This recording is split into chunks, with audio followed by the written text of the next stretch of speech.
Gandang umaga sa inyo lahat. Ako nga pala si Justin Ramil Adrian El Roca at 18 gulang. Nakatira ako sa Manila, Playa Cristina Village. Ang motto ko sa buhay ay, if you're so scared to fall, you don't deserve to rise.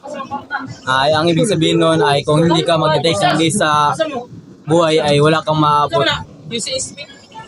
Ang pangarap ko sa buhay ay maging isang guro dahil inspirado ako na maraming guro dito sa Daniel R. Aguinaldo National High School. Bakit mo gusto makapagtapos ng pag-aaral? Gusto ko makapagtapos ng pag-aaral upang umaway sa aking mga magulang sa kanilang sakripisyo. Para kanino mo iaalay ang lahat ng pagsusumikap?